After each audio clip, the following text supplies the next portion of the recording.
a friend of mine who ruined my childhood, first of all. We'll get to that. But he's a pro football Hall of Famer. His team is playing tonight on Monday Night Football, Tampa Bay Buccaneers against the Lions. It is Ronde Barber. Hey. Hello, Ronde. Hello, Colleen. And just to be clear, I am a Pro Football Hall of Famer because I ruined your childhood. Yeah. Shut down the vet. Okay, so you should be thanking me somehow, maybe? I don't Somehow, know. Maybe some I way, get a yes. gold jacket here, but... Sure. Ronde, we get a chance to work together at the Super Bowl. We get to work at these international games. Ronde and I were together in Ireland for the Dublin game, which was so much fun. But I think maybe my greatest memory working together with Ronde was when the Eagles won the Super Bowl and he said, "Fly, Eagles, fly." And this was a moment of weakness, I think, for him, but I'm not really sure. How does it stick with you now, Ronde? Yeah, unfortunately, our producer and my co-host that day were enormous Eagles fans, and I got caught up in the moment. Temporary loss of judgment, and okay. I knew that I would make y'all both extremely happy by anointing the newly dominant Eagles Super Bowl champions with the "Fly, Eagles, Fly." So yeah, there is audio out there of me saying that. Hopefully, it's been burned. He tried to get it destroyed. I don't know why. He is the most team player man out there, and so Ronde. Looking ahead to tonight and this Bucs team who Baker Mayfield and the offense, team in general, has dealt with these injuries. They've been figuring out ways to score touchdowns and get the offense moving in games without Mike Evans, without Chris Godwin. Tonight, Mike Evans is likely to play, but Emeka Egbuka, he is more of a game time decision, although it sounds like they're pretty optimistic about him playing. We've seen guys like Tez Johnson emerge, who it's the purest thing to me that he thought the MVP chants were for him instead of Baker Mayfield after he scored his first touchdown in the NFL. And I just love the fact that he also leaned into it and was like, yeah, how about this, guys? I thought those were for me. It makes me feel like one day maybe they will be for you, Tez. Right. So how does this team, what do you think going into tonight? How does this offense get going? And what are your expectations for Baker Mayfield against this banged up Lions defense? Right. I'm going to put those comments by Tez as just a youthful exuberance after scoring your first touchdown ever. So, I mean, I would be excited too. I remember my first touchdown. I didn't get MVP chance, but I had that same feeling like the world is on fire and I'm leading the charge. So this team is fun to watch, Colleen, as you know, and it's largely because of Baker, but also because of the job that Josh Grizzard's doing on offense, not adjusting the offense because your star players are out. I mean, Mike's been out since the Jets game, I think. And it's allowed some young guys who we didn't expect to play or have to play early come in and shine. Like you mentioned Tez Johnson. You could easily have said Cam Johnson, who was a superstar a year ago in training camp and then got hurt. We never heard from him again. Now all of a sudden he's getting a chance to play, and he's showcasing the ability that we thought he had a year ago. So it's just fun to watch them all kind of accept the role of filling in for our superstars. I mean, we got 3 receivers, including Chris Godwin. You mentioned, Emeka and Mike, but Chris Godwin's been out most of the year. He's only played 2 games this year, and it's forced some other guys to step up and play, and they have. And certainly all that credit goes to Baker because Baker's playing like the MVP. I mean, there's just so many examples of why he's the best player in football right now. But I do give credit to the way that Josh Grizzard has evolved. This is first year calling plays, man. Like he was a pass game coordinator last year with Liam Cohen. Before that, he was basically like an intern in Miami that had a couple opportunities to stay in the league, and then we hire him, and you see his process evolve over the course of the year, and he's getting really good at it, man. It's fun to watch. So I don't anticipate this Lions defense that's beat up tonight to be able to just stop this Bucs offense because they got some injuries as well. Let's flip it around to the other side to the Bucs defense. Todd Bowles does such a great job. And it's funny because I feel like this team has really taken the personality of Baker Mayfield, but Baker Mayfield's personality is so different from Todd Bowles. And you can see the two of them, both of their influence throughout this entire team. So this defense has to deal with players like Amon-Ra St. Brown. How does the defense slow down a player of his caliber? And how did your defense do that against top receivers when you were playing? Yeah, well, we very rarely changed what we did on defense. Todd Bowles' defense, completely different.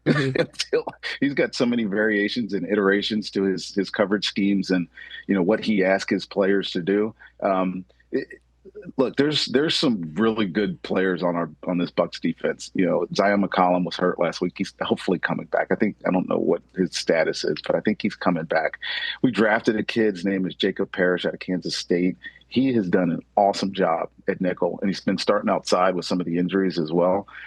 That'll be the main matchup. As I'm watching this game, I'm gonna say to myself, how is Jacob Parrish faring against Amon-Ra St. Brown, either outside or in the slot? Because obviously he is their go-to guy, but in terms of throwing the football. But if I was preparing for this Lions offense, there's one guy I'm looking at. It's Jahmyr Gibbs. Like there's one guy that could just wreck your day, and it's him. Not only because he can catch the ball out of the backfield, it's just his explosiveness. And I look at the matchup there, and you're saying, who's dealing with him? Is it Tyke Smith? Is it Antoine Winfield? Is it Levante David or Savassi Dennis, the two linebackers? And the advantage physically with all four of those guys is with Jahmyr Gibbs. So that he's the guy that you have to really take care of. Jared Goff is having another great year. I think he's third in touchdown passes right now. It's beginning because he has all those weapons.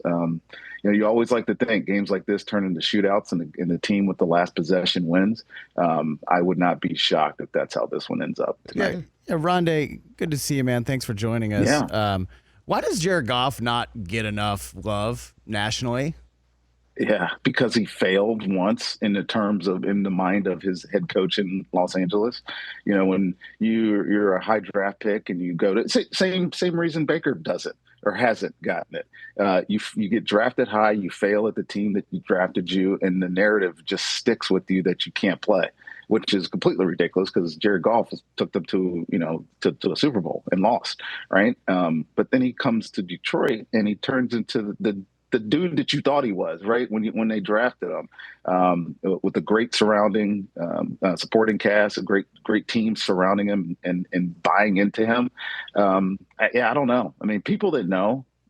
You know what I mean? I watch enough football. I know how good he is. I would never say he wasn't good. Does he excite you all the time? No. I mean, he's not Baker Mayfield. He's not like Josh Allen. He's not lighting up the field with these extraordinary type of plays. But the consistency and the level of confidence that he's playing with these past couple of years, dude. I mean, he is what he is. He's one of the top quarterbacks in the league. Yeah, it's so interesting to this game and this quarterback matchup because you're right. The temperament of both guys couldn't be more opposite. Right.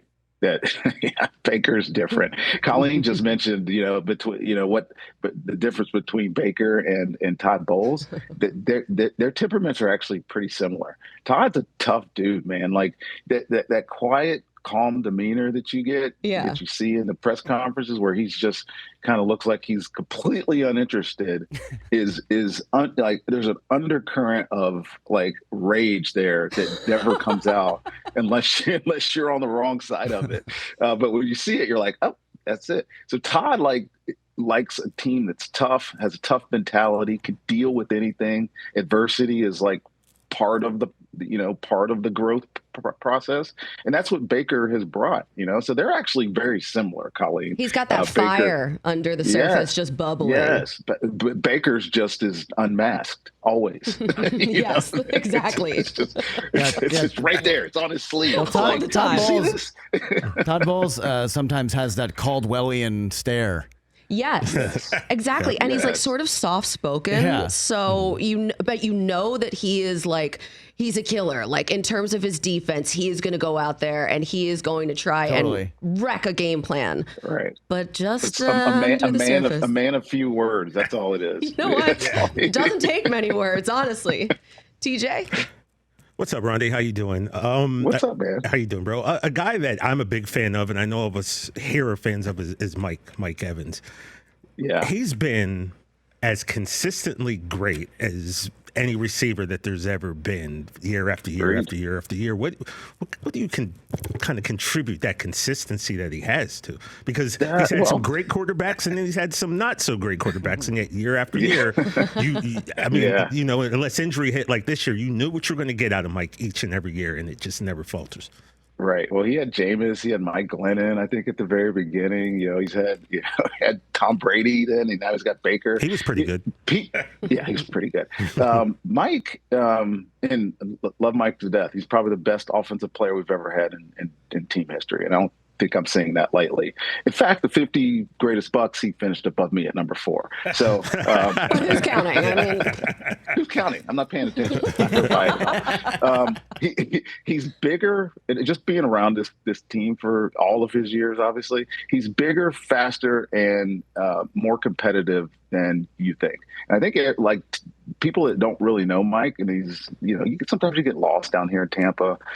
You know, it's a middle-sized market. And, you know, other than our Super Bowl year, prior to the Super Bowl year, people just didn't really pay attention to what he was doing. But we've seen it. I mean, he's a different type of receiver because he's big. You don't think he can run. I can't tell you how many times I've seen takeoffs go by corners, and they're just like, oh damn, this dude can run. You know, he like can really run. But I think what really separates him is his like willingness to play through anything. You know, he's had this chronic hamstring deal. Like it's every year. Like usually we're in training camp and you're like, oh, there goes Mike's hamstring. You know, he's going to miss a couple of days or a couple of weeks. And he always comes back from it. Like he's the type of guy that loves to power through his adversity, his own adversity. And I think we just forget sometimes how immensely talented you have to be to do that. And he just is. He's fun to watch, and he's a great ambassador in our community. So everybody loves him. You know, he'll be fine. If he plays tonight, it'll be really good for this team, especially if Emeka doesn't play.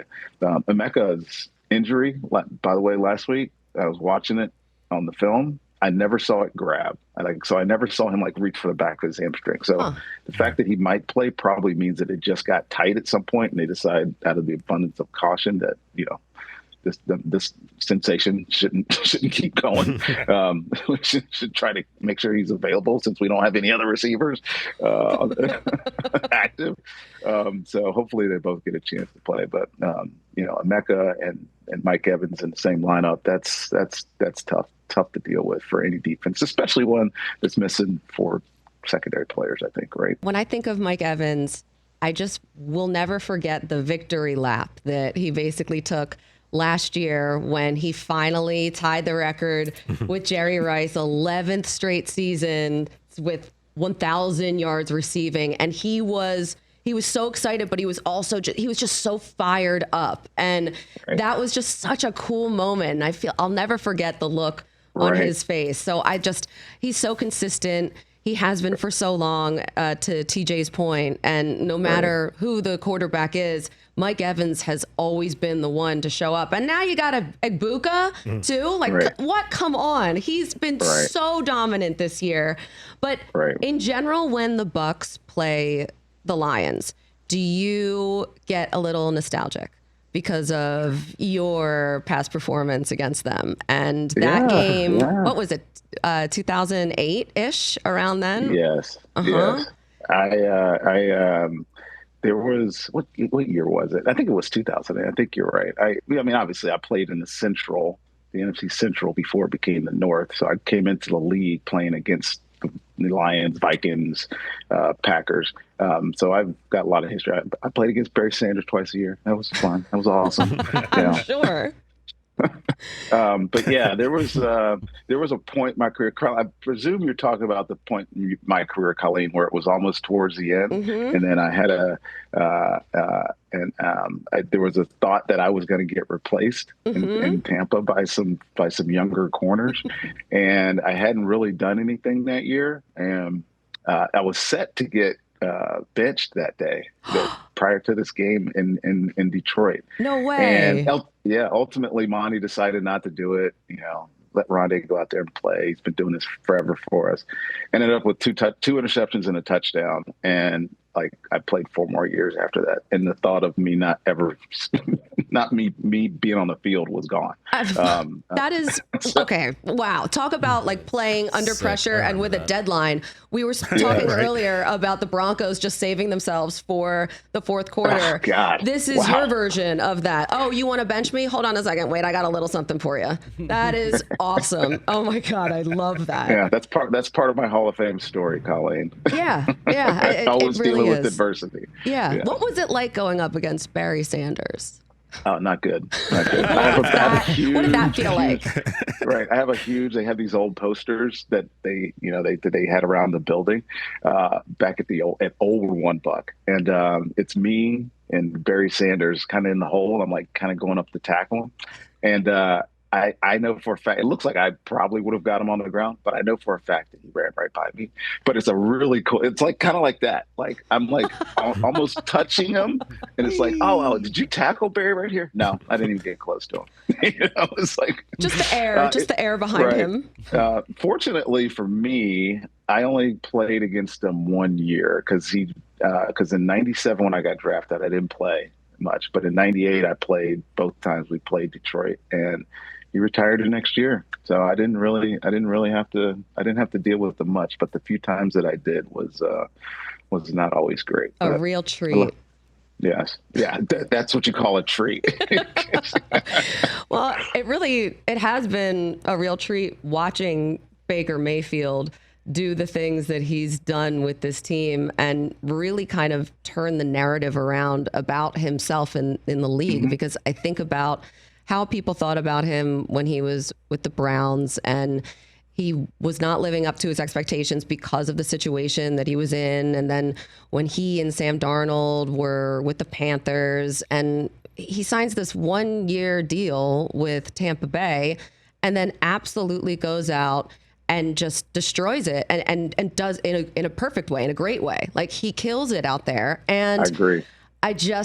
I think that he's become such a likable character in the NFL, and that was not where his reputation was in the beginning of his career. And I think this is a league where it's really hard to change the narrative of when you come into this league. It's usually that first impression. To our point, talking about Daniel Jones and Sam Darnold and Jared Goff, you are judged on how you first come into this league, and then it's really difficult to come back from that. But Baker Mayfield has done it, and I just think that is such a testament to his work ethic and just the fact that he's always playing with this chip on his shoulder. Ronde, I got a great story for you about this. So same thing about Baker. I had the same opinion, and partly it was true, right? Baker was in number 1 pick of the draft.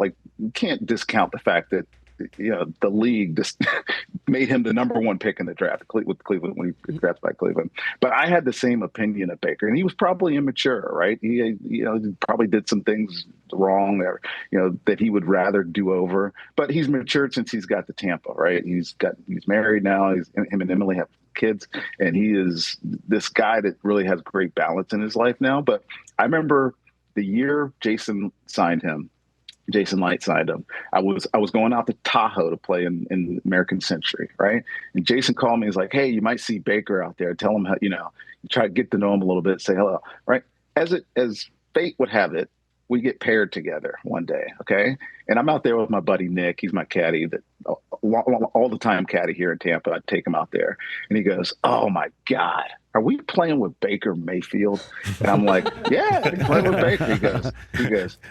I can't stand Baker Mayfield. I'm like, "Oh, Nick, you're gonna find out today. We're gonna be with them for 5 hours, dude." Oh my God. by the end of that round, I'm gonna make a long story really short. By the end of that round, Nick goes, "I love Baker Mayfield." Yeah, you just get around him, and it kind of coincides with another story I have. That first week that he was in Tampa, I remember I went to a Lightning game, and we're actually going to the same suite, to Steve Griggs, the president's suite. And Baker's walking down the hall. He's got Tristan Wirfs. I think Luke Gedeke was with them. There was another offensive lineman, Kyle Trask, whom he was competing with for the starting job, was there. This is the first day he's in Tampa, and he is leading this pack, walking to this suite. It's just, he has this natural charisma and leadership ability about him that everybody buys into. So you say, how do you change the narrative about yourself? You do it by doing. You don't do it by like talking or like, hoping that it materializes into something you want. You go out and get out in front of it and be a captain, represent what the C really means.